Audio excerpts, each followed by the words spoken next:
Bienvenue au 19h30 de Congo 26 Télévision, à la une de cette édition du lundi 10 mars 2025.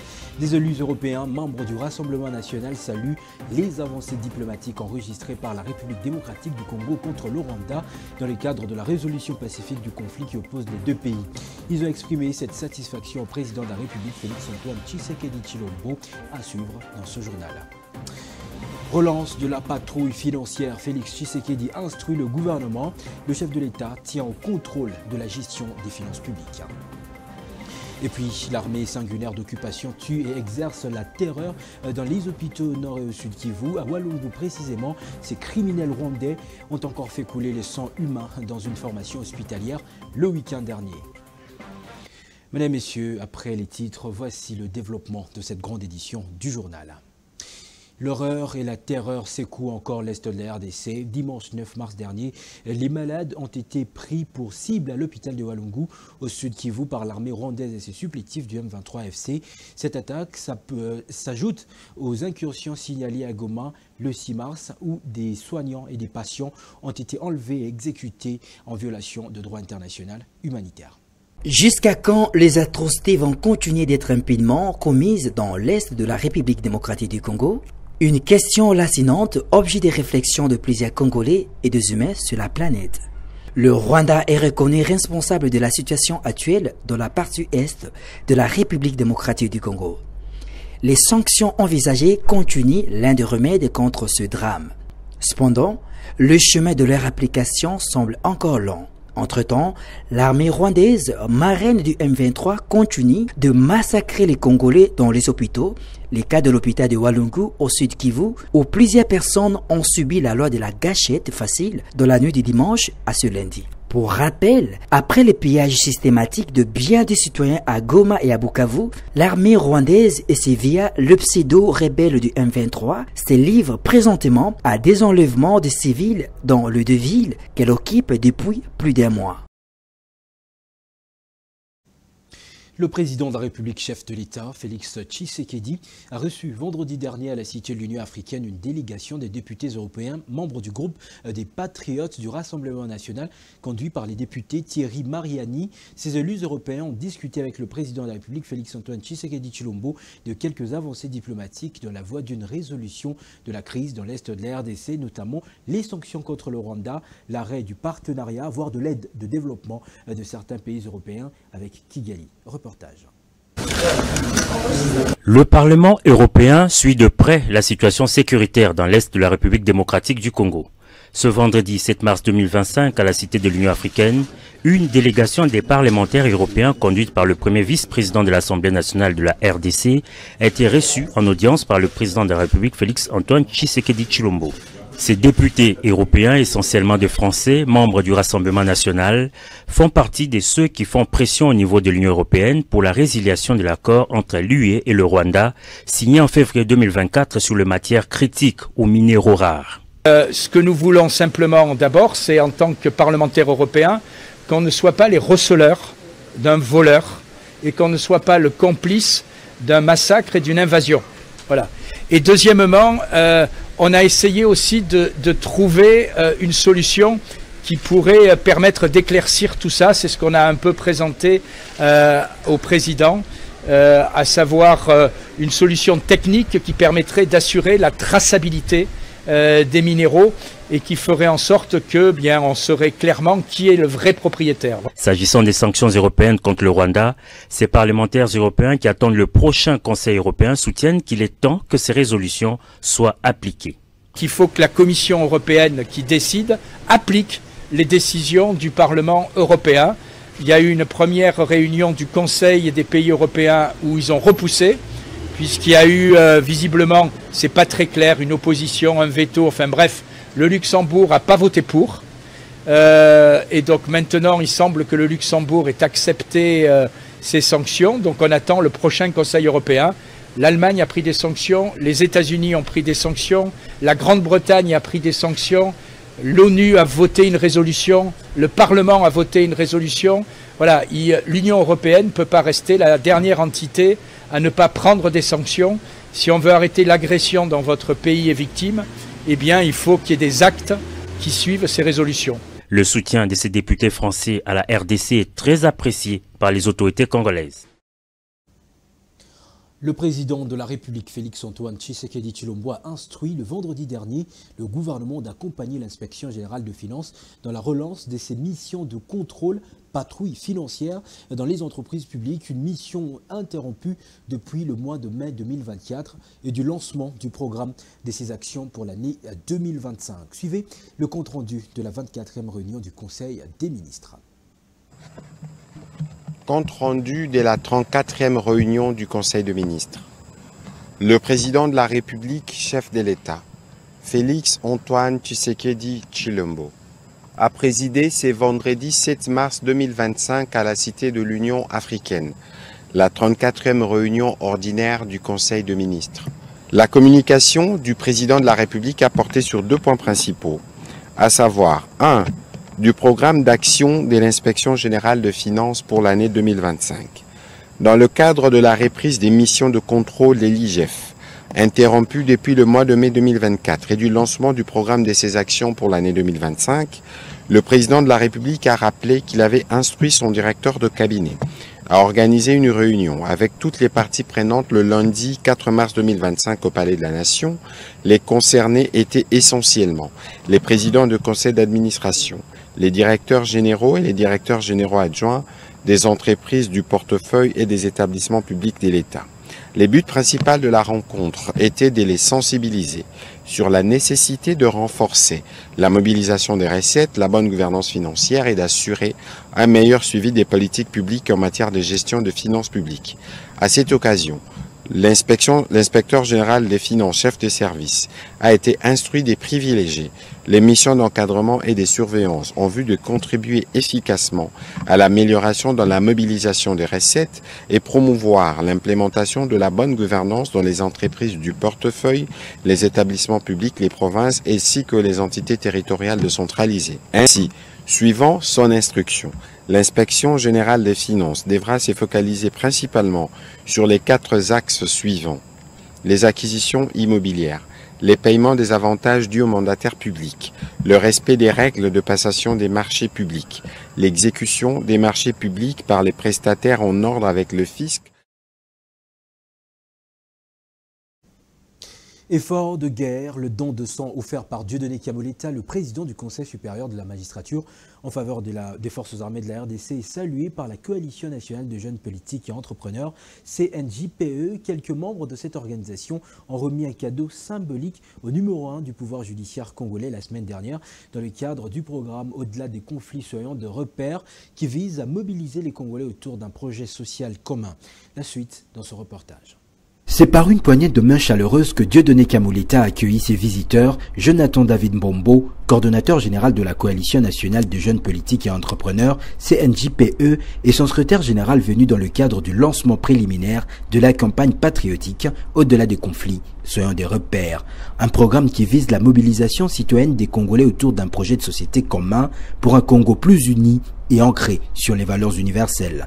Les 2 visiteurs de marque sont venus saluer le don du sang du patron de la Cour constitutionnelle congolaise en faveur des FRDC et son mot d'ordre patriotique avec un cadeau entre les mains, un reflet de la solidarité et du pouvoir qui unissent le peuple congolais. Symbolise votre patriotisme pour l'acte que vous avez posé. Comme je voulais le dire tantôt, c'est qu'en donnant votre sang, tendu votre bras, cette visite est un signe de reconnaissance envers ce geste crucial posé par ce responsable d'une institution publique en cette période où chaque action compte en faveur de la patrie, comme l'ont exprimé ces jeunes après leur rencontre avec celui qui assure aussi les fonctions de président du Conseil supérieur de la magistrature. Il a ici été question de remettre un cadre symbolisant le patriotisme du président de la Cour constitutionnelle qui a donné de son sang, prouvant ainsi que l'amour de la patrie n'est pas qu'un discours, mais plutôt un engagement. Lorsque nous avons vu ce don de sang, on se dit très souvent le président est en sourdine, et nous, la jeunesse, on a émis cette initiative de venir remettre ce cadre symbolisant ici notre hommage en sa personne et à toutes les réalisations qu'il est en train de faire à la patrie judiciaire. Ces moments témoignent de l'unité de fils et filles du Congo afin de mettre hors d'état de nuire les ennemis de leur pays. Les femmes de la province de l'Ituri plaident pour le renforcement de la sécurité sur l'ensemble de la province, la mobilisation de ressources suffisantes afin de promouvoir et protéger les droits de la femme à travers sa représentativité dans les institutions publiques conformément à l'article 14 de la Constitution. Elle en fait savoir le week-end dernier en marge de la célébration de la Journée internationale de la lutte pour les droits de la femme. Joël Balintin pour le compte-rendu. Habillées en noir-blanc, avec une bande blanche à la tête, les femmes de la province de l'Ituri ont répondu massivement à ces rendez-vous de 8 mars pour prouver à la face du monde le souffrance qu'elles subissent de la part de groupes armés dont elles sont victimes au quotidien. Nous devons nous dire la situation de la femme dans la société, la situation de Mwasi dans l'armée, la situation de la femme dans la police, la situation de la femme dans les entreprises publiques. Réunies dans la grande salle polyvalente Saint-Joseph de la paroisse de Nyakasanza, ville de Bunia, elles ont recommandé au gouvernement national de poursuivre les efforts de restauration de l'autorité de l'État à renforcer la sécurité sur l'ensemble de la province, de mobiliser les ressources suffisantes pour appuyer l'autonomisation des femmes. Toutefois, la volonté manifeste de cette dernière est pour le retour effectif de la paix. Ceci à travers des initiatives de sensibilisation de groupes armés et d'accompagner les autorités locales. Nous avons besoin de la paix. Nous sommes très fatigués. Nous voulons que nous aussi, que nos voix soient entendues, que les femmes balayent. Les gens pensent que nous, on n'a pas besoin de la paix. Nous, les Lendes aussi, les femmes Lendes, on a besoin de la paix. Mais les gens nous ignorent. Parce qu'on pense que nous, comme on est associés au liés au groupe armé. Non. Les groupes armés, c'est les groupes armés. Nous, en tant que femmes, nous voulons la paix. Rien que la paix.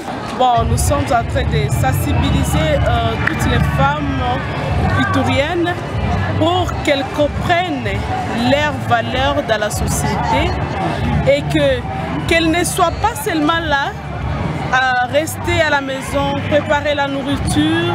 À la demande du ministère national de JAR, cette journée dédiée pour la solidarité nationale aux forces armées de la République démocratique du Congo, à ligne de front contre MV3 et les pays agresseurs, les femmes de l'Ituri n'ont raté cette occasion de prière et de méditation à cette fin. Le gouverneur intérimaire du Sud Kivu, Jean-Jacques Elakano Miewa, a honoré les femmes d'Uvira et a arrondi les angles de différentes parties prenantes engagées dans la riposte contre l'AFCM 23. C'était à l'occasion de la Journée internationale de la lutte pour les droits de la femme, le 8 mars 2025 à Uvira, qui a coïncidé avec le forum sécuritaire élargi aux Azalènes de autres forces vives à l'initiative du maire intérimaire d'Uvira. Alain Magourou pour les détails.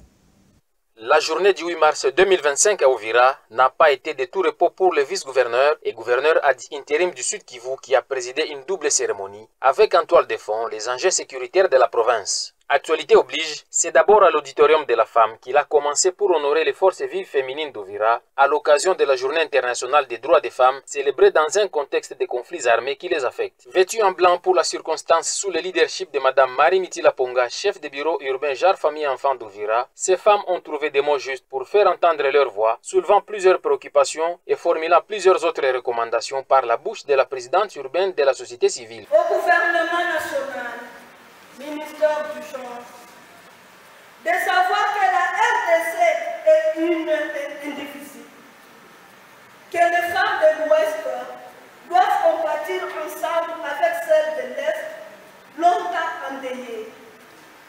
Elles doivent avoir le souci de leurs consoeurs de l'Est qui sont pris en otage et s'y impliquer pour leur libération. Le gouverneur ad intérim du Sud Kivu et toute sa délégation ont pris la direction de l'église El Shaddai où s'est tenue une grande messe sécuritaire élargie aux têtes couronnées de Wazalendo et celle des mutualités tribales, aux représentants des confessions religieuses, ceux des mouvements citoyens et des jeunes, des différentes tendances de la société civile ainsi qu'à la presse dans sa pluralité. Sur place, le maire intérimaire d'Uvira, Kifara Kapenda Kiki, a peint les tableaux sécuritaires de la ville en rendant un vibrant hommage au commandant suprême des FARDC, chef d'État son Excellence Félix Antoine Tshisekedi Tshilombo, pour avoir tenu mordicus à faire respecter la souveraineté de la RDC. À rendre un hommage vibrant et solennel à nos forces armées de la République démocratique du Congo et FARDC, ainsi qu'aux Wazalendo, ces patriotes qui se sont levés pour défendre notre patrie. Devant les membres du gouvernement provincial et du directeur intérimaire du cabinet délocalisé du gouverneur, honorable Maître Albert Labanim Zambia, le gouverneur ad interim a gagné le pari d'aplanir des divergences et d'arrondir des angles. Je commence par remercier les Ouazalais, les FARDC. Je leur ai rassuré que le commandant suprême est déterminé. Cette fois-ci, nous avons un président de la République qui est aux côtés de notre et qui refuse carrément de signer des accords pouvant vendre la partie Est et la RDC. 5 quartiers de la municipalité Lingwala vont bientôt bénéficier d'un service d'assainissement digne et certifié. Un protocole d'accord entre cette municipalité et la structure multiservice a été signé ce lundi 10 mars au siège de cette structure. Trésor Carney-Tombi pour ce reportage. Cette alerte annonce le début d'un partenariat entre la municipalité de Lingwala et l'entreprise ML Multiservice. Les deux partenaires ont procédé à la signature d'un protocole d'accord visant l'assainissement de l'ancienne Saint-Jean, sachant qu'elle abrite plusieurs établissements étatiques. Le bourgmestre de Lingwala, Norbert Mouchiga, qui a procédé au lancement officiel de travaux, a insisté sur la mise en œuvre de la vision du gouverneur de la ville de Kinshasa, Daniel Bumba, Kinshasa et Zobonga, portant sur la salubrité de son entité de plus de 15 millions d'habitants. Je voulais juste m'adresser aux Oboués qui seront sur le terrain. Bino, le commandant Otambla dans le quartier, dans la commune de Lingwala. Lingwala ezali n'importe quelle communauté, ezali commune stratégique, l'institution de la République ezali dans Lingwala. Ceux qui tous les débats pour soutenir la commune parce que tu dis que miso ya l'État va continuer et ça dans la cas biso. Bino peut na souci na bino il faut nini qui ça et bon été. Le directeur général de l'entreprise ML Multiservice, Barthélémy Luboula, a remercié l'autorité municipale pour avoir accepté sa proposition de rendre saine l'ancienne commune de Saint-Jean. En tout cas, pour faire de temps, la pambata et l'eau et la